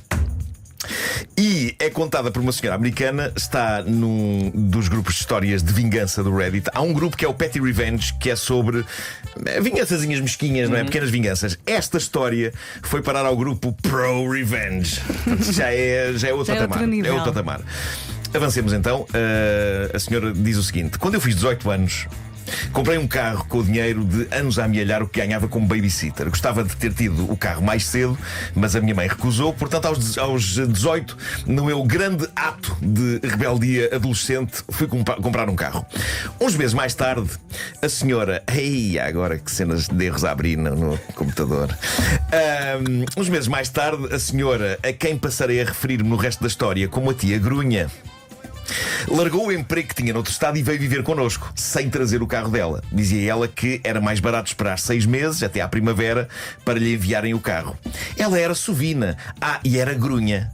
Portanto, sobrou para mim. A ideia era que eu partilhasse o meu carro recém-comprado com a tia Grunha, até o carro da tia Grunha chegar. Isto pareceu-me injusto, mas pronto, concordámos que ela precisava de usar o carro para entrevistas de emprego e eu tinha sempre o autocarro da escola. Problema, a minha casa era logo a segunda do trajeto do autocarro escolar, o que me obrigava a acordar mais cedo. E eu gosto de dormir. Pronto, se mais não fosse, só este detalhe já me leva a compreender um pouco o uso de grunha para definir a tia, não é? A chegada desta senhora tirou-lhe horas de sono para ela não perder o autocarro da escola. Isto com carta tirada e com um carrinho novo em mãos. Irrita. Diz ela, pergunto a vocês o que tem isto a ver com o relógio despertador. O que se passa é que a tia Grunha é uma daquelas pessoas que aprecia irritar pessoas e depois gozar com elas por estarem irritadas. Que grande esta fermo. A tia Grunha, diz ela, tem sempre de se queixar de alguém, tem sempre uma palavra desagradável e está sempre em conflito com alguém sobre uma coisa qualquer. E assim que ela veio viver connosco, a queixa dela era o meu despertador. O meu quarto tinha uma parede em comum com o dela. O som do meu despertador estava a acordar o seu coiro desempregado e falido todas as manhãs. E isso deixava-a irritada. E ela insistia comigo: por que não te deitas umas horas mais cedo e assim não precisas do despertador? Trata-se de uma besta irritante, não é? Os horários matinais da nossa casa, diz ela, eram qualquer coisa como isto: 5h30 a minha mãe sai para o escritório, 5h45 toca o meu alarme em dias em que tenho de ir de autocarro, 6h15 toca o meu alarme em dias em que eu consigo usar o meu carro, 6h30 saio de casa se for de autocarro, 6h45 saio de casa se for no meu carro. Às 25 para o nada, o rabo desempregado da tia Grunha tem de estar em nenhum lado. Eu não conheço a tia Grunha e estou a ferver. Ai, que nervos. Tia Grunha. Única pessoa que não faz nada naquela casa e que pode dormir até quando quiser, está a queixar-se dos despertadores alheios. A tia Grunha, diz ela, foi queixar-se à minha mãe sobre a horrível inconveniência de eu usar um despertador. Então sugeriu que a minha mãe me acordasse todas as manhãs antes de sair para não ter de ouvir o alarme. Problema, a minha mãe sai às 5h30, cerca de 1 hora antes de eu ter de acordar. Esta filha da mãe da tia Grunha. A minha mãe disse à tia Grunha que o melhor era ela, a tia Grunha, usar uns tampões de ouvido ou qualquer coisa assim. A minha mãe sempre evitou conflitos e não queria fazer parte da guerra entre a tia Grunha e eu. Isto vai enervar mais, malta. O que é que a tia Grunha começou a fazer? A tia Grunha começou, pé ante pé, pela calada da noite, a desligar da corrente o meu despertador assim que me apanhava a dormir. Tem outro nome aqui para a tia Grunha. Eu tenho um sono pesado, diz ela, por isso a tia Grunha ainda conseguiu fazer isto umas quantas vezes. Foram vários os dias em que me atrasei e perdi o autocarro, achando que era o nosso gato que desligava o relógio, até perceber o que se estava a passar. Imagina só. Ele a perguntar quem está aí e a tia Grunha, miau. Miau, miau. Miau. Agora o próximo momento é digno de filme de terror. Uma noite acordo para constatar a presença da tia Grunha na penumbra junto à minha cama. Foi assustador e soltei um grito tão grande que acordei todo o bairro. A tia Grunha explicou: desculpem, sou sonâmbula. E a minha mãe deixou-a ir com aquela desculpa de trampa. Malta, isto agora é guerra. Claro. Diz ela: tentei resolver o problema com super cola. Não foi a coisa mais ajuizada que fiz. Mais tarde essa casa acabou por ser vendida com um relógio despertador de bónus agarrado à parede. E a tia Grunha, em vez de arrancar a ficha da parede, que estava hermeticamente colada, passou simplesmente a desligar o alarme no próprio relógio. Passei então a dormir com o relógio despertador debaixo da minha almofada. Era impossível a tia Grunha fazer o que quer que fosse sem me acordar. Ela aqui obteve uma vitória, não é? Claro. Isto irritou insanamente a tia Grunha. Diz ela, a tia Grunha ficou danada por as coisas não terem corrido como ela queria, só que não desistia de chatear. O próximo passo dela nesta guerra foi este. Assim que ela ouvia o meu alarme tocar, ela levantava-se e corria para a casa de banho para tomar um duche demorado. A casa de banho era mais próxima do quarto dela do que do meu, por isso ela ganhava sempre esta corrida. Eu recordo a frase que tu disseste: a minha mãe sempre evitou conflitos. Não, mas Se calhar esta é a altura em Mas que é a mãe tem que intervir. é que a culpa é da mãe, que permite, não é? É um bocado A tia Grunha não é boa presença nessa Não, casa. e não vai arranjar trabalho com este feitio, vai ficar lá para sempre. Era isso, diz ela, e levar pilhas de revistas para o pé da sanita e ficar lá sentada a lê-las até perto das 6h20 da manhã. Ou seja, depois do autocarro da escola passar, mas ainda antes da hora de eu poder ir de carro. Isto agora vai irritar-vos muito, malta. Eu já estou a ferver. Um dia estou eu a tomar duche, a correr, e enquanto eu faço isso, a tia Grunha saca as minhas chaves do carro e leva o meu carro, sabe-se lá para onde. Ai, que cabrinha! Quando a confrontei com isto, ela respondeu que não fez nada de mal. Diz ela, devias prestar mais atenção aos dias em que eu preciso do carro. E dizia ainda mais, dizia que se ela acorda todos os dias com o meu alarme, tinha tanto direito como eu de usar a casa de banho. E dizia ainda, sabes que está na tua mão resolver este problema. Como? Não me acordando. Mas isto é a versão vida real da madrasta da gata borralheira. De quem é o carro? Que vilã! De quem é a casa? De vilã! quem é o despertador? A juntar a tudo isto, diz ela, a tia Grunha começou a sair com o meu carro à noite e aos fins de semana, geralmente logo a seguir a eu ser contratada para trabalhos de babysitting. Quando voltava, o carro já não tinha gasóleo, tinha só vapores. Escusado será dizer que eu andava furiosa. Isto era um inconveniente tremendo. Eu estava a ficar sem dinheiro à conta disto. Dava por mim a ter de pedir a amigos boleias em cima da hora ou então gastar dinheiro em táxis. E a tia Grunha sempre a culpar-me de tudo e a minha mãe sempre a não se querer envolver na discussão. Passou a haver uma espécie de jogo do gato e do rato com as minhas chaves. Em que a dada altura eu andava com as chaves do carro para todo lado. Eu até as levava para o duche. E a dada altura tive de as levar mesmo para dentro do duche, porque se as deixasse pousadas no lavatório, a tia Grunha conseguia abrir a porta da casa de banho, nem que eu tivesse fechado a chave, que ela sabia desbloquear fechaduras.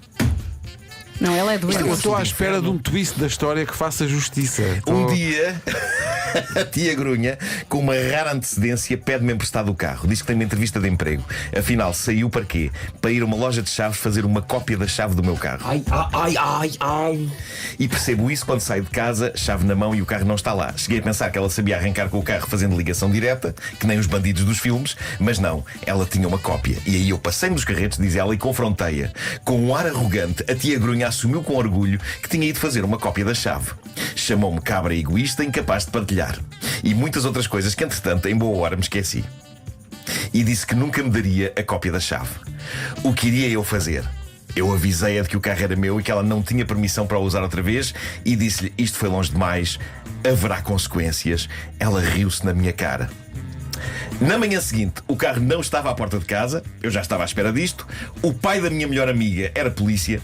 Eu era visita de casa dele já há uns 10 anos. O pai dela era o mais próximo que eu tinha de uma figura paterna, dado que o meu pai era uma besta que tinha saído de casa há que tempos. Então, liguei ao pai da minha amiga a dizer-lhe que o carro que eu tinha comprado com tanto esforço tinha sido roubado. E ele diz-me que vai passar a informação e meter a gente no encalço. A meio da tarde, ele diz-me que encontraram o carro no parque de estacionamento de um shopping. A tia Grunha parece que fez uma cena histérica quando se vê rodeada de agentes a acusá-la de roubo. E acaba presa sob acusação de roubo de viatura, resistência à detenção e agressão a um agente da autoridade. E ainda descobriram mais umas coisas burocráticas e ilegais com a carta de condução dela, pormenores que ela não tinha atualizado.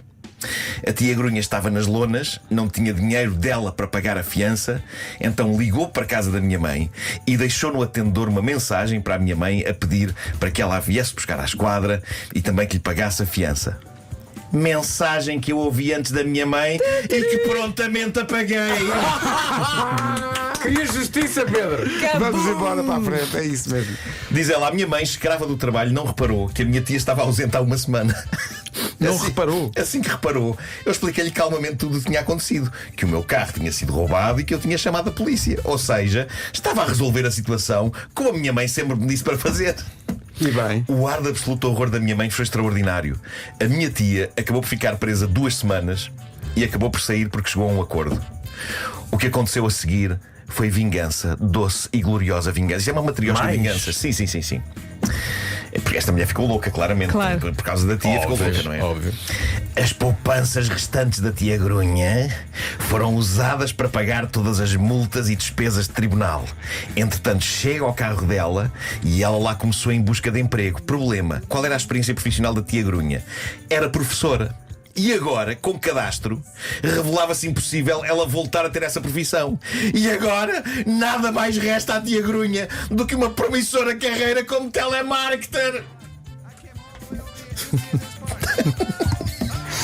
A tia Grunha, diz ela, nunca mais me chateou depois disto. E foi assim que uma zaragata sob um despertador acabou com uma carreira. Marco, esta história não é mentira, pois não? Não é mentira, Ok. não. Que agora passou-me pela cabeça. Bah, Que doce vingança. eu adorei mas isto. Adorei isto. que É uma viagem. epopeia. Epá. Mas a falta de noção da senhora Sim, sim, é uma sim, coisa ao mesmo tempo Não, encantadora. e a mãe? Como é que é E possível? a mãe? É tudo Não, incrível. e a mãe completamente demitindo-se de. Não, isso não é comigo. Não tem nada a ver com isso. Mas ficou chocada quando percebeu que a senhora tinha sido de facto Nunca mais demitida. vi a tua tia. O que é feito dela? Está de Tia, facto presa. está Vou presa. contar-te. O Homem que Mordeu o Cão foi uma oferta Seat Leon híbrido plug-in, agora com mais 120 km de autonomia elétrica, e também uma oferta FNAC onde encontra milhões de livros a preços declamadamente baixos. Isto entra ou não entra? Ah, bom. O homem que mordeu o cão traz-te o fim do mundo em cuecas, com histórias marrecas, cabeludas ou carecas. Do nada das por ti a pensar. Ainda dizem que as pessoas não têm atualmente atenção quando ouvem as coisas e que se distraem com facilidade. Nem todas as pessoas. Eu devo dizer, nem todas as pessoas. O homem que mordeu o cão traz-te o fim do mundo em cuecas. Nosso ouvinte Sandro esteve desde o início do Homem que Mordeu o Cão a contar, a tomar nota. Quantas vezes foi de tia Grunha? Foi proferida 37 vezes a expressão tia Grunha durante este episódio. 31 delas pelo anfitrião da rubrica, 6 pelos restantes elementos de tão estimado painel. Isto é alguém. Sandro. Incrível. Com um caderninho. Meu Deus. Nós nem vamos ao VAR, que dá imenso trabalho. O homem que mordeu o cão traz-te o fim do mundo em cuecas. Elecas.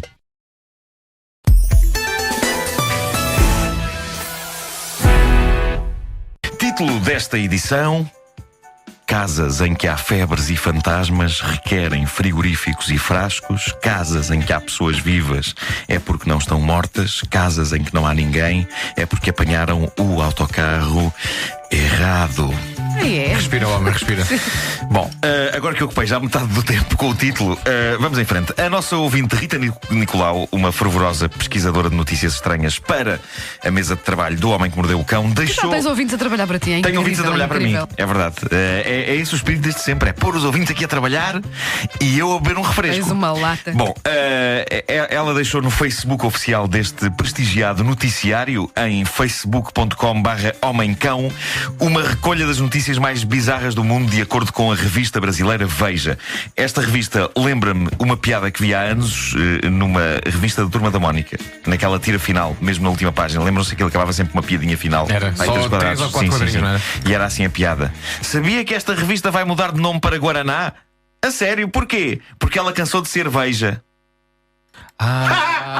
Cansou de cerveja. Sim, sim.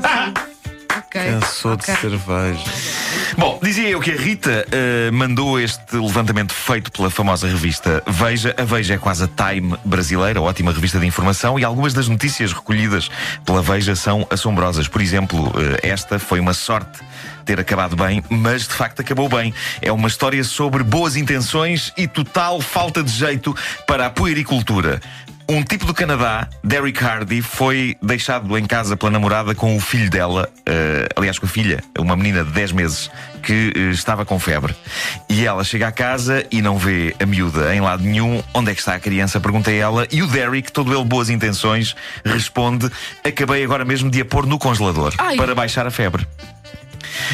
Estás a brincar, não Pá, estás? isso não A aconteceu. pobre criança estava enfiada no congelador entre covetes e embalagens de hambúrgueres. Na esquadra, Derek declarou o que ainda ninguém tinha percebido: eu não tenho muito jeito para cuidar de crianças. Não, a sério, ele acha isso? Ele acha isso. Não se percebe. Ainda bem que isso se passou no verão, porque se fosse inverno e a bebé tivesse frio, é provável que este moço a pusesse bem aconchegada no forno, ao pé de um pargo assado com batatas. Por amor de Deus. Ainda neste pack de histórias estranhas que a nossa ouvinte Rita Nicolau gostaria de ver abordadas nesta rubrica, há um daqueles leilões malucos épicos.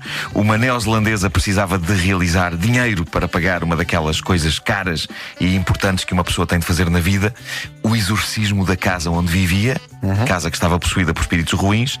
Isso é uma coisa que sai cara.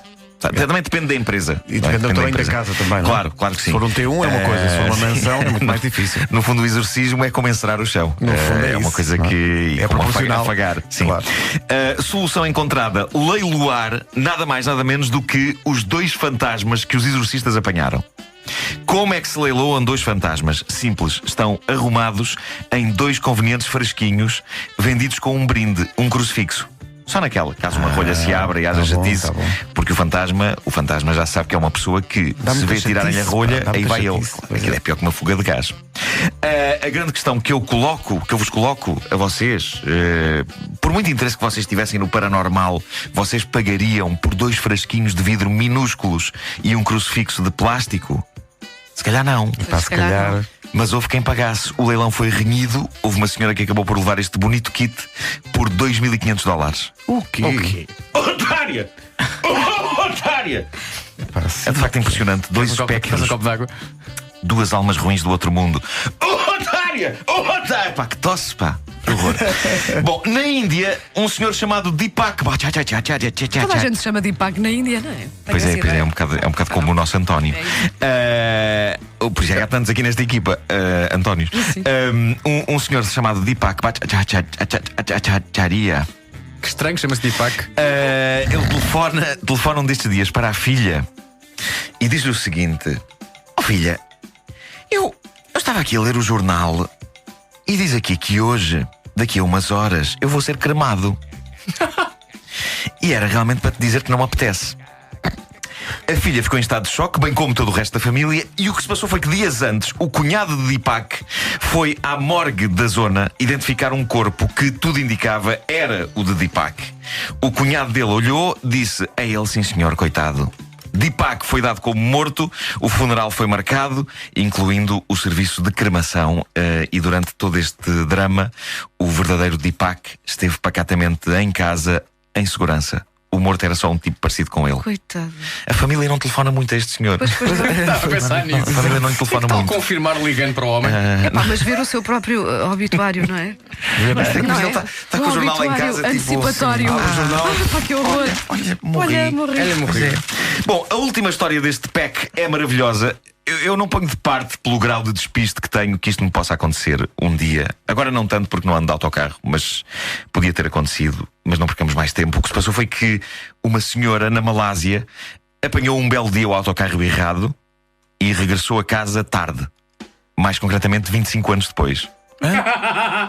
Chatices, pá. Chatices que acontecem. Coisas que acontecem, não é? O dia da viagem foi em 1982. O que se passou foi o seguinte: Jayana, que é o nome dela, quis visitar Narathiwat, que é uma província no sul da Tailândia. Ela ouviu dizer que aquilo era bonito e que se passeava lá muito bem. Por isso ela meteu-se num autocarro que, no fim de contas, era o errado. O autocarro deixou-a 1200 km a norte de Bangkok e expedita Jayana quis...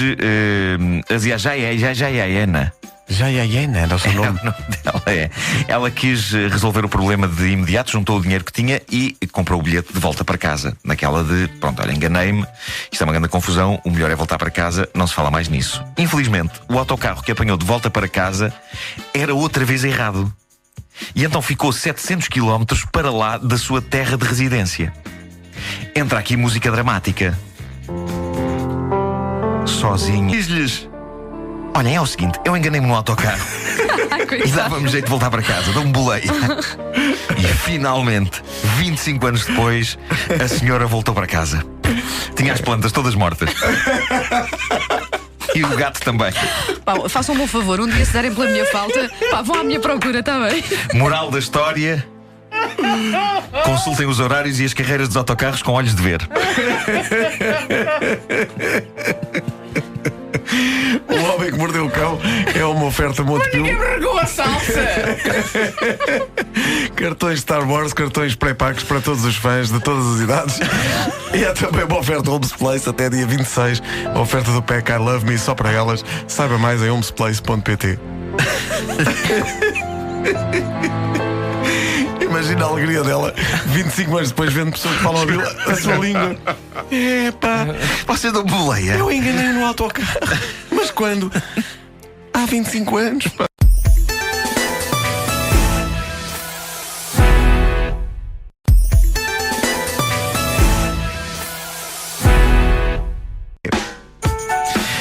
desta edição, e reparem bem nisto, porque vocês vão ver, vão depois ouvir a edição e vão dizer: epá, de facto, ele é brilhante.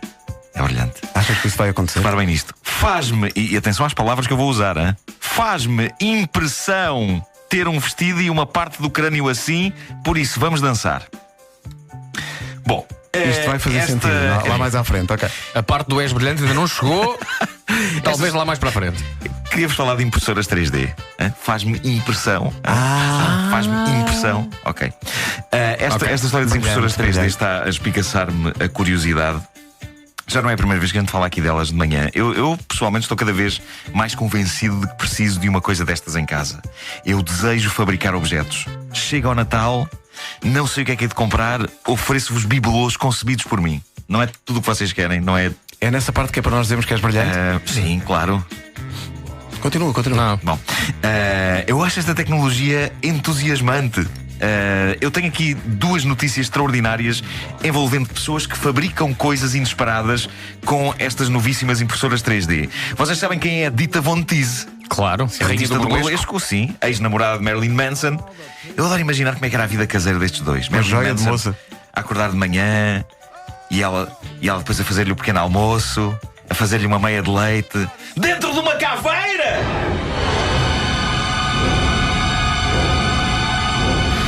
Bom, gratuito. É só para usar este som, não é? Sim, adoro.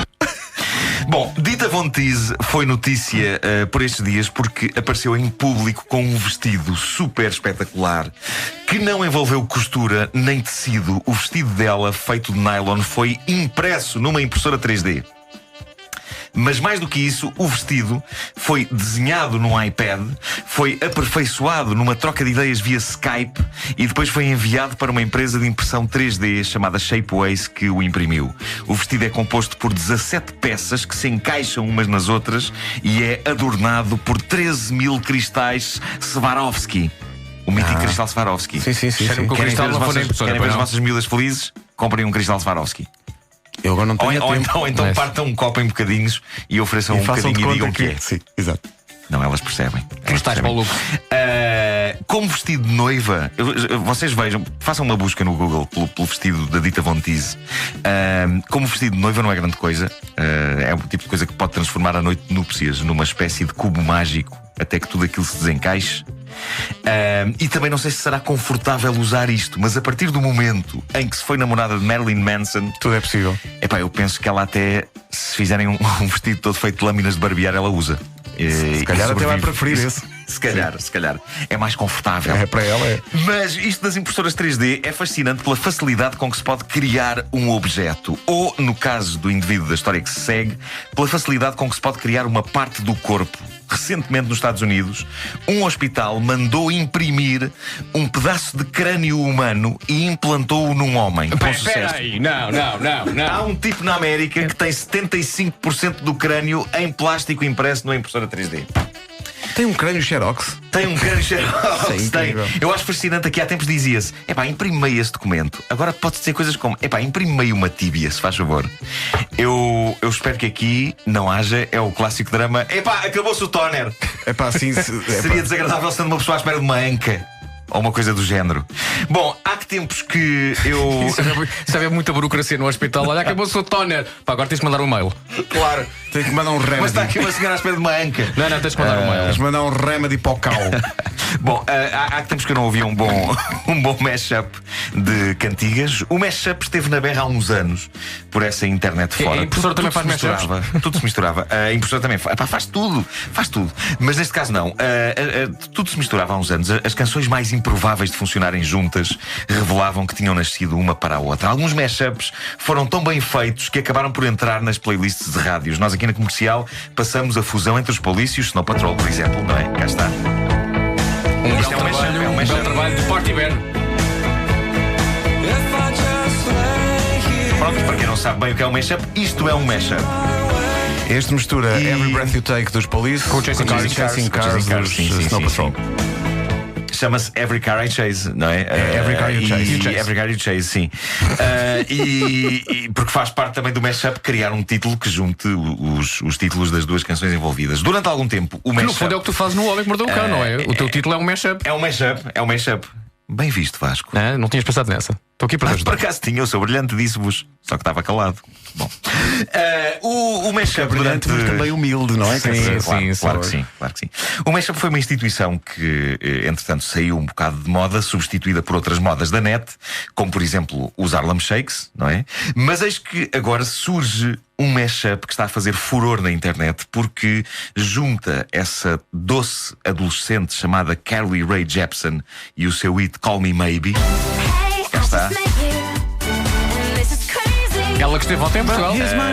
Sim, sim. So call me maybe. Na primeira parte Do Sr. Bieber. do Sr. Bieber. E junto. Lembras-te de um canal que havia que era precisamente Bieber e Bieber? Pois Bieber, era. Bieber, sim, sim. Era o canal 18. Era o canal 18. Era Antes, depois acontecia. dos Sim, sim. pais do Justin. Portanto, o mashup junta isto que acabámos de ouvir, o Call Me Maybe, com isto.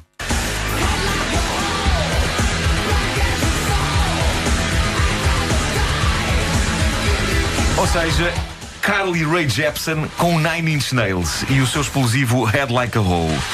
Isto é um desafio. De repente temos a cantiga mais docinha da atualidade misturada com uma das mais brutais canções de uma das mais brutais bandas dos anos 90, os Nine Inch Nails. Temos Carly Rae Resner. É isso, é. E sabem que mais? É estranhamente bonito. O jornal LA Times considerou o mesmo uma obra de gênio. E eu tenho de reconhecer que sim. Ei-lo. God money, I'll do anything for you.